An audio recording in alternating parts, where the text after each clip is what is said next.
अपना जो polymer topic है, जो चैप्टर अपना है, उसके अंदर हमने क्लासिफिकेशन का जो टॉपिक है उसके बारे में हमने जो है बात कर ली। क्लासिफिकेशन में लगभग जो 70% पार्टीशन था वो हमने कल जो है अच्छे तरीके से पढ़ लिया था। देखिए स्टूडेंट, एक बार मैं वापस से इस चीज को बताना चाहूँ क्योंकि ये चीज जो है इस चैप्टर का एक बहुत इंपॉर्टेंट पार्ट है। देखिए स्टूडेंट, जैसे कि मैंने आज पहले ड्रॉ कर दिया इस चीज को, क्लासिफिकेशन किन किन टाइप पर होता है। क्लासिफिकेशन अकॉर्डिंग टू मोनोमर होता है, अकॉर्डिंग टू स्ट्रक्चर होता है, अकॉर्डिंग टू सोर्स होता है, अकॉर्डिंग टू पॉलीमराइजेशन होता है, अकॉर्डिंग टू मॉलिक्यूल फोर्स होता है, according to behaviour and temperature होता है। तो स्टूडेंट, इसके अंदर ध्यान देने लायक बात कौन सी है? देखिए कल आपने ये सीख लिया था कि मोनोमर के अकॉर्डिंग जो है हम दो टाइप के अंदर इसको डिवाइड करते हैं, होमोपॉलीमर एंड, एक तो होमोपॉलीमर था और एक जो था आपका वो पॉलीमर। ठीक है, एक तो आपने ये कर दिया था। ठीक है, उसके बाद स्ट्रक्चर के अकॉर्डिंग क्या किया था आपने? स्ट्रक्चर के अकॉर्डिंग क्या था? लाइनर, ठीक है, ब्रांचेज, क्रॉस लिंक, जिसका दूसरा नाम आपने कल ले लिया था नेटवर्क। ठीक है, सोर्स के अकॉर्डिंग भी आपने जो है कितने टाइप में डिवाइड किया था? एक तो किया था नेचुरल, ठीक है, एक किया था सिंथेटिक और एक किया था आपने सेमी सिंथेटिक। ये आपने इसके पॉलीमराइजेशन के अकॉर्डिंग आपने किया था, एक तो एडिशन और एक था कंडेंसेशन। मॉलिक्यूल फोर्स के अकॉर्डिंग भी आपने किया था इसको, एक तो है इलास्टोमर और एक था फाइबर। ठीक है, बिहेवियर के अकॉर्डिंग आपने टेम्परेचर के अकॉर्डिंग किया था इसको थर्मोप्लास्टिक, थर्मोप्लास्ट एंड थर्मोसेटिंग।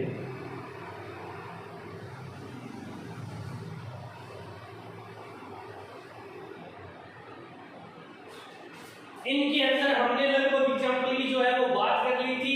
एक जो ये बताया था, ध्यान दें, परीक्षा लाइक इंपॉर्टेंट के अंदर मैंने ये बताया था कि ये चीज आपको इंपॉर्टेंट थी, इतनी ज्यादा इंपॉर्टेंट नहीं है। ठीक है, जबकि बाकी जितने भी थे हमने इनके बारे में भी बात की, इनके स्ट्रक्चर के बारे में भी बात की। मेरे ख्याल से हमने सारा कुछ मैटर जो है वो कंप्लीट कर लिया था। स्टूडेंट, बात ये है कि इस टॉपिक के अंदर क्या होता है कि monomers, source, polymerisation, molecule force, behaviour, temperature, इनके अकॉर्डिंग आपने क्लासिफिकेशन तो पॉलीमर का किया है, लेकिन पॉलीमर के क्लासिफिकेशन के बाद आपने क्या कर दिया इसके अंदर?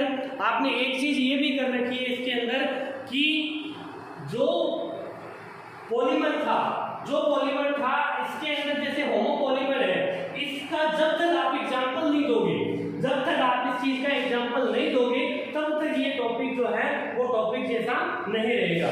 बता दूं मैं, अगर फाउंडेशन एग्जाम के अंदर अगर इनका कोई क्वेश्चन आता है तो बाय एग्जांपल ही आएगा। ठीक है, जैसे निम्न में से होमो पॉलीमर यानी जो है समबहुलक कौन से है, यानी आपको चार ऑप्शन देगा और उसके अंदर से आपको पहचानना है होमोपॉलीमर कौन से। समझ में आ रहा है? कोई दिक्कत नहीं। ठीक है, इन सभी की हमने बात कर दी। आज अपना एक जो टॉपिक बचा था वो ये था, कल लास्ट में जो बात की थी उसके ऊपर भी हम बात करेंगे। ये दो टॉपिक आज हम वापस पढ़ते हैं, वो तो हमारे लिए नया है और ये हमें आज पढ़ना है। स्टूडेंट ध्यान दीजिए क्लासिफिकेशन नंबर पे। ठीक है, देखें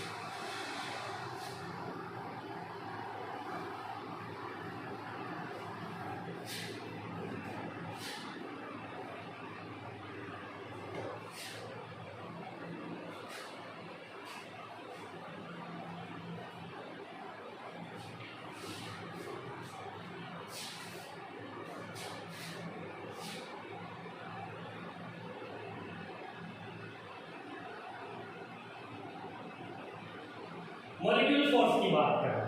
मॉलिक्यूल फोर्स क्या है? मॉलिक्यूल फोर्स के अकॉर्डिंग आपने दो टाइप बताए थे इसके, कि मॉलिक्यूल फोर्स के अकॉर्डिंग जो है वो दो टाइप के पॉलीमर होते हैं। एक तो होता है इलास्टोमर, ठीक है, और एक होता है फाइबर, ठीक है। इलास्टोमर क्या होता है, फाइबर क्या होता है?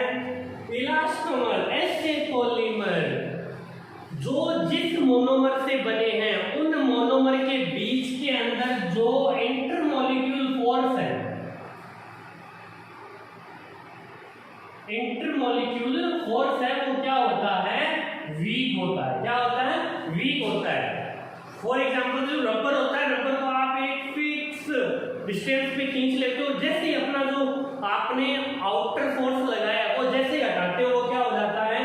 वापस उसी जो है उसी अवस्था में, उसी स्टेट में वापस आ जाता है। ये उसकी जो कहलाती है वो क्या होती है? वो उसे कहते हैं इलास्टोमर।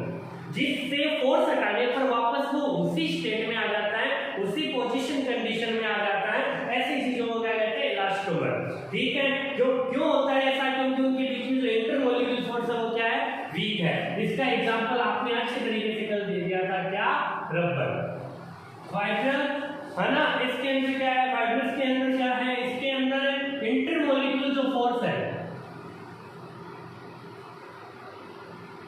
इंटरमॉलिक्यूल जो फोर्स है वो क्या होगा? स्ट्रॉन्ग होगा।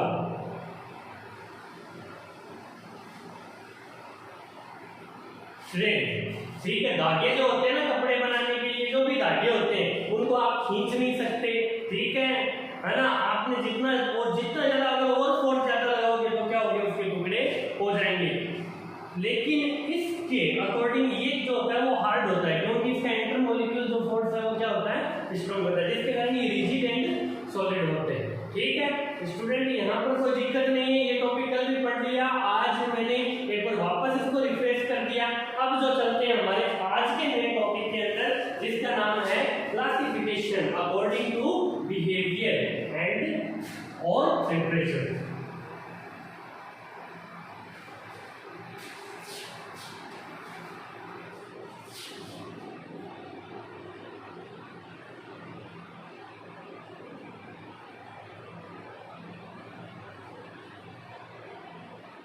टेम्परेचर के अकॉर्डिंग जो है वो कितने टाइप का होता है? टेम्परेचर के अकॉर्डिंग कितने टाइप के होते हैं पॉलीमर? एक तो होता है थर्मोप्लास्टिक और एक होता है थर्मोसेटिक, ठीक है। फर्क क्या होता है दोनों में? ध्यान दीजिए स्टूडेंट। थर्मोप्लास्टिक का एक एग्जांपल लेते हैं हम, पॉलीथीन।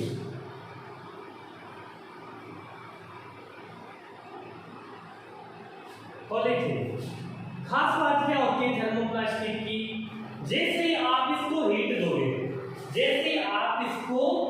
दोगे, ये सॉफ्ट हो जाएंगे, और जैसे ही ठंडा करोगे, जैसे हीट दोगे सॉफ्ट हो जाएंगे, और जैसे आप कूल करोगे यानी ठंडा करोगे तो ये हार्ड हो जाएंगे। थर्मोप्लास्टिक की सबसे बड़ी खास बात क्या होती है? हीट देने पर तो क्या होते हैं? सॉफ्ट हो जाते हैं, और कूल करोगे वापस तो ये क्या हो जाएंगे? हार्ड हो जाएंगे। Example polyethylene. बार बार इसको यूज ले सकते हो, जितनी बार चाहो यूज ले सकते हो, ठीक है। सबसे बड़ी बात बस मोस्ट ऑफ दोनों में यही अंतर है। थर्मोप्लास्टिक को जो है बार बार रीयूज कर सकते हो आप, ठीक है। थर्मोसेटिक एक बार आपने गर्म करके या ठंडा करके, हीट देके या कूल करके इसको हार्डन या सॉफ्ट बना दिया, इसके बाद ये किसी काम का नहीं है। थर्मोसेटिंग इसको आप जैसे है ना, थर्मोसेटिंग जो होते हैं इनमें नॉन चेंजेबल होते हैं, ठीक है। जैसे कि बेकेलाइट, ये जो स्विच है बिजली के घर पे इलेक्ट्रिसिटी के जो स्विच होते हैं वो सारे किसके बने होते हैं? बेकेलाइट से। एक बार जो है इनमें कोई चेंज कर दिया, वापस इसके अंदर आप कोई चेंज नहीं कर सकते, हीट या कूल देकर, ठीक है। आपको नया ही बनाना पड़ेगा। तो ऐसे पॉलीमर जिनको गर्म करने पर, जिनको हीट देने पर क्या हो जाते हैं? सॉफ्ट हो जाते हैं, और जिनको कूल करने पर वापस क्या हो जाते हैं? हार्ड हो जाते हैं। थर्मोसेटिंग में एक बार काम जो कर लिया, ठीक है, उसके बाद इनके अंदर कोई भी चेंज ओके, समझ में आ गया। तो यहाँ पर आपका जो है क्लासिफिकेशन जो है वो मैं कंप्लीट करता हूँ। क्लासिफिकेशन की बात जो है वो पूरी तरह कंप्लीट होती है। इसी के साथ अपना क्लासिफिकेशन यानी पार्ट जो है 3 क्लासिफिकेशन पार्ट तो 3 तो था। फर्स्ट में इंट्रो आपने पढ़ा इंट्रोडक्शन के बारे में, सेकंड के अंदर आपने मोनोमर्स वगैरह ये चीजों के बारे में बात कर ली है ना, और थर्ड जो है क्लासिफिकेशन ये पूरा हो गया। अब हम चलेंगे नेक्स्ट टॉपिक के अंदर। नेक्स्ट टॉपिक क्या कहता है उसके बारे में हम बात करेंगे।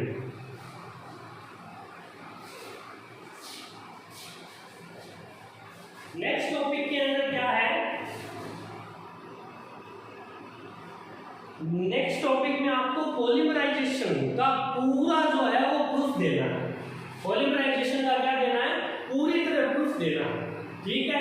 फॉर एग्जांपल आपने जो पॉलीमराइजेशन के अकॉर्डिंग क्लासिफिकेशन था वो आपने कितने टाइप में पढ़ा, 2 टाइप में पढ़ा, ठीक है। सबसे पहला एडिशन पॉलीमराइजेशन और दूसरा कंडेंसेशन पॉलीमराइजेशन। आपके सिलेबस में इंपॉर्टेंटली क्या है, एडिशन पॉलीमराइजेशन की मैकेनिज्म है जिसको बोलते हैं फ्री रेडिकल मैकेनिज्म, और 2 और एनायनिक एंड कैटायनिक पॉलीमराइजेशन की मैकेनिज्म, ठीक है। आज मैकेनिज्म के ऊपर बात करते हैं, ठीक है। तो हम यहाँ पर हेडिंग डालते हैं अपना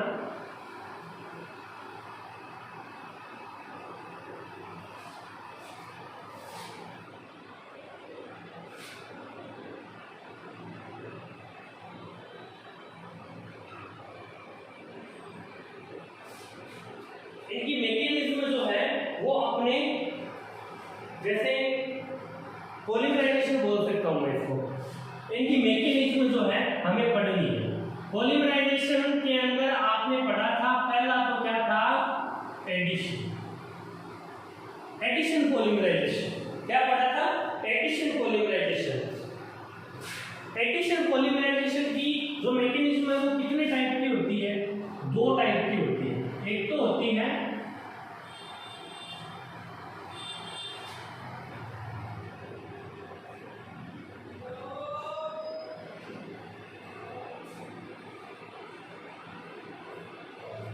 फ्री रेडिकल एडिशन पॉलीमराइजेशन और सेकंड होती है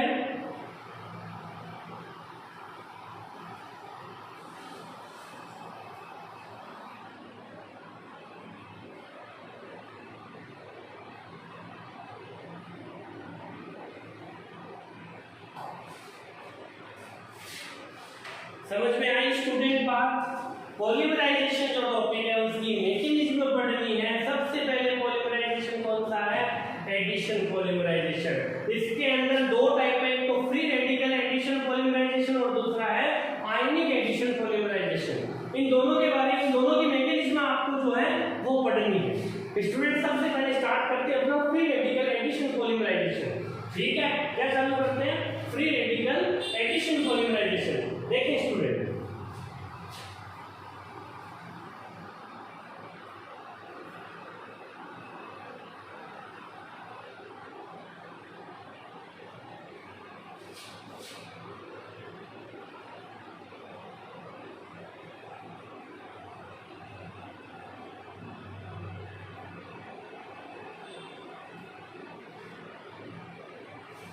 फ्री रेडिकल जो है पॉलीमराइजेशन जो है एडिशन पॉलीमराइजेशन, इसके अंदर आपको क्या करना है, आपको अगला एक पेरोक्साइड, पेरोक्साइड का फॉर्मूला क्या होता है, पेरोक्साइड का आपको बनाना है फ्री रेडिकल। फ्री रेडिकल कोई भी चीज को जो है इस तरीके से आप तोड़ो कि वो 2 बराबर टाइप में डिवाइड हो। देखो इसका फ्री रेडिकल बनाएंगे आर ओ पे आएगा एक डॉट, ये डॉट आपको ये बता रहा है कि इसी टाइप की स्ट्रक्चर आपको आगे और मिलेगी, और ये डॉट है, इसी को हम कहते हैं फ्री रेडिकल। ये है पेरोक्साइड का फ्री रेडिकल। ये था पेरोक्साइड, पेरोक्साइड का फ्री रेडिकल बनाने ऊपर वाला जो डॉट है जिसका नाम है फ्री रेडिकल। फ्री रेडिकल ये डॉट क्या बताता है कि ऐसी स्ट्रक्चर आपको आगे और मिलेगी। For example CH3 ethane, ethane का क्या बन जाएगा CH3, यानी ऐसी स्ट्रक्चर आगे और है, ठीक है। समझ में आया स्टूडेंट। पेरोक्साइड का हमने जो है सबसे पहले पेरोक्साइड का जो है आपको क्या बनाना पड़ेगा, फ्री रेडिकल। स्टूडेंट बोर्ड पे जगह आपके पास जरा कम रहेगी,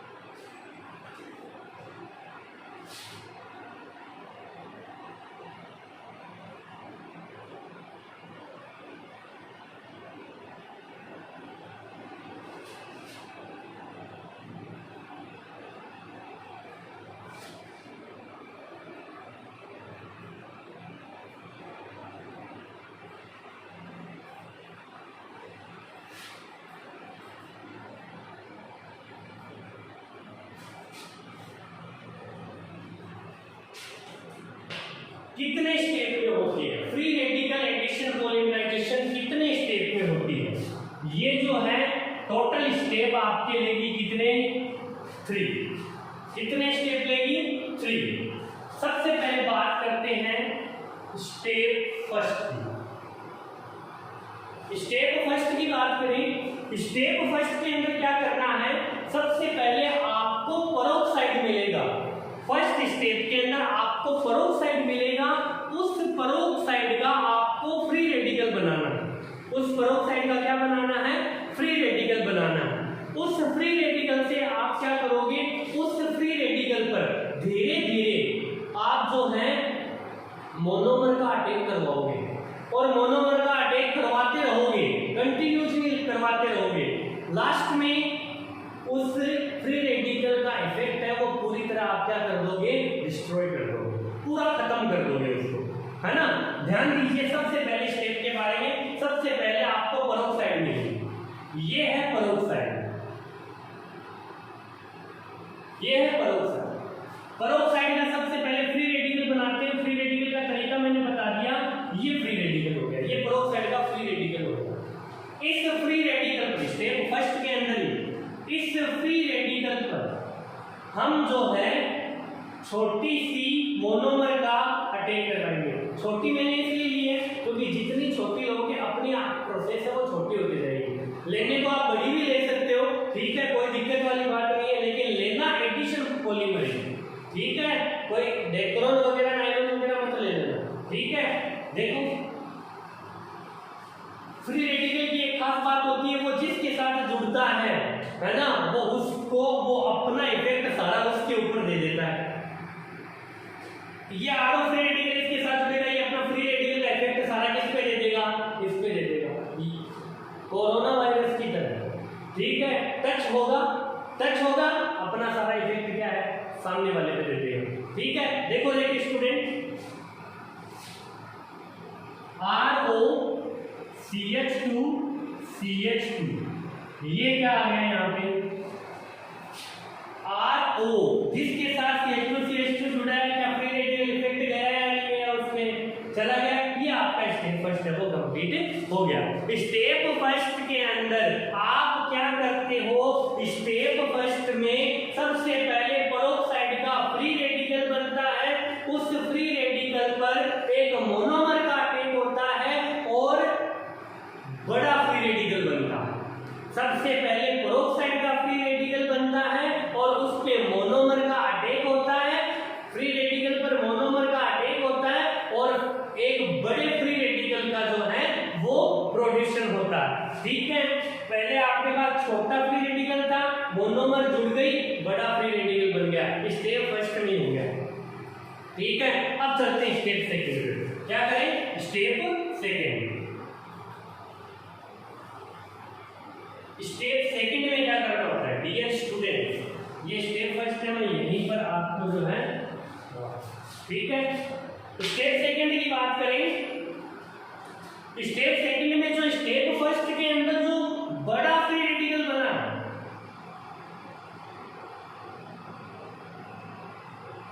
इस पर कंटिन्यूसली मोनोमर का अटैक होगा।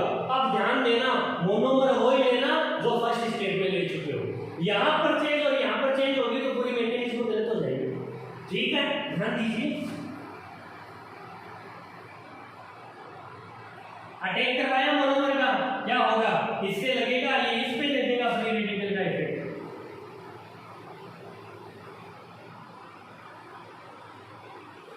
कंटिन्यूसली करेगा, यानी इस पर बहुत करेगा,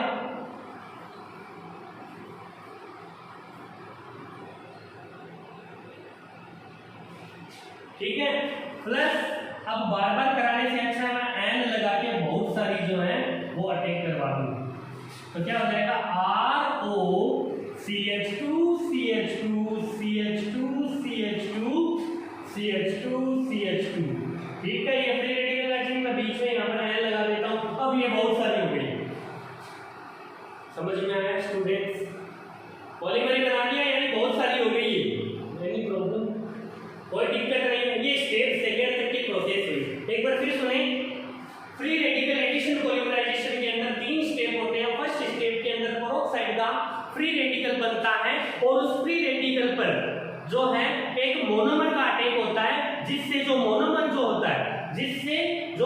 होता है वो फ्री रेडिकल पर जुड़ जाता है और फ्री रेडिकल की जो साइज है वो क्या हो जाती है, बड़ी हो जाती है। फ्री रेडिकल की जो साइज है वो क्या हो जाती है, बड़ी हो जाती है। स्टेप सेकंड के अंदर क्या करोगे, स्टेप सेकंड के अंदर करना ये होता है कि आपको जो स्टेप फर्स्ट के अंदर क्या मिली है, फ्री रेडिकल जो मिला है ना जितना बड़ा लास्ट में, उसके ऊपर कंटिन्यूसली आप क्या करवाओगे, उसके ऊपर कंटिन्यूसली क्या करवाओगे, मोनोमर का अटैक करवाओगे। उसके ऊपर कंटिन्यूसली आप क्या करवाओगे, मोनोमर का अटैक करवाओगे। तो जैसे ही मोनोमर उस पे अटैक करेगा, ठीक है, तो आपके पास जो फ्री रेडिकल का उसका साइज और बड़ा हो जाएगा। सेकंड स्टेप के अंदर अटैक कंटिन्यूस होना चाहिए, ठीक है। तो मैंने एक बार करवाया, जो बना इस पे वापस वही करवाया, बार बार अटैक नहीं करवा करके मैंने एन लगा करके, एन यानी अनकाउंटेड है ना, अनकाउंटेबल हो गया, असंख्य हो गए, ठीक है, एन लगा के मैंने अटैक करवा दिया और ये इस कंडीशन में आ गई। कंटिन्यूस अटैक से आपके पास ये चीज मिल गई। समझ में कोई दिक्कत? Complete, okay. ध्यान दीजिए, स्टेप 3 है, इसको मिटा दूंगा। स्टेप सेकंड का लास्ट है वो छोड़ूंगा मैं, क्योंकि उसके बिना हमारी जो बात है वो नहीं बन पाएगी।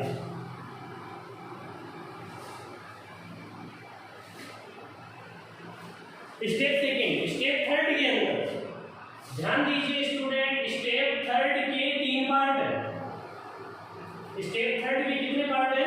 3 पार्ट है। आज हम एक पार्ट करेंगे, तो अगले 2 पार्ट्स पे हम नेक्स्ट वीडियो के अंदर बात करेंगे। देखिए स्टूडेंट, फर्स्ट के अंदर क्या है, फर्स्ट के अंदर क्या करवाना होता है आपको, कपलिंग।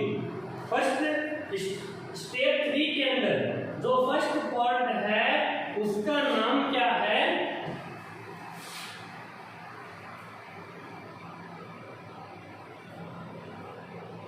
कपलिंग।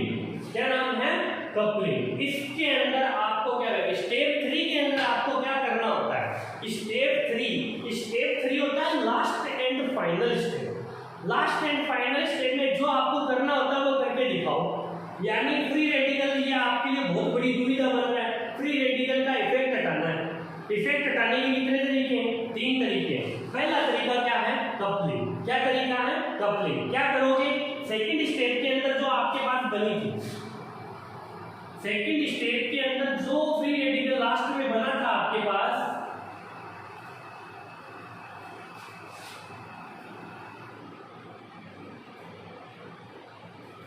ये बना था, ठीक है, इसके अंदर यही जोड़ दो, इसके अंदर यही जोड़ दो। अब अपना नाम खत्म हो गया ना, ये इसको मिटा दूं मैं, इसके अंदर same to same as it is ऐसी की ऐसी मोनोमर फ्री रेडिकल जोड़ दो। कैसे जोड़ोगे, इसको अपोजिट जोड़ दो थोड़ा।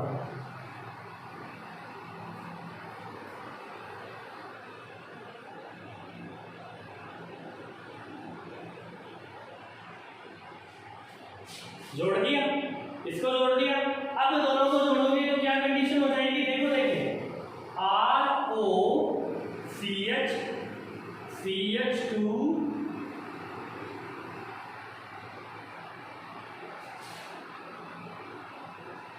ये CH2 आ गया, डायरेक्ट उससे जुड़ जाएगा CH2। अब बॉन्ड पूरे हो गए तो किस चीज का free radical, CH2 and CH2OR। Student, आपके पास अगर एन और एन आपको सेम लग रहे हैं तो इसको नाम दे दो, ये N1 कर दो, ये क्या कर दो, N2। कोई दिक्कत वाली बात नहीं है यहाँ पर, ठीक है। तो स्टूडेंट ध्यान दीजिए, यहाँ पर हमने जो है दोनों को कपलिंग करवा कर, यानी दोनों का जोड़ा बनवा कर क्या कर दिया, यहाँ पर फ्री रेडिकल के इफेक्ट को दूर कर दिया। स्टेप 3 के अंदर वही प्रोसेस करना है जिससे आपके फ्री रेडिकल का जो है वो क्या है, वो हट जाए, ठीक है। फ्री रेडिकल का जो इफेक्ट है वो पूरी तरह हट जाए। ये था स्टेप फर्स्ट। स्टेप फर्स्ट के अंदर स्टेप फर्स्ट के अंदर स्टेप थर्ड के अंदर कितने पार्ट है? 3 पार्ट है। एक के बारे में आज बात कर ली, बाकी 2 की जो बात है वो हम करेंगे स्टूडेंट नेक्स्ट वीडियो के अंदर।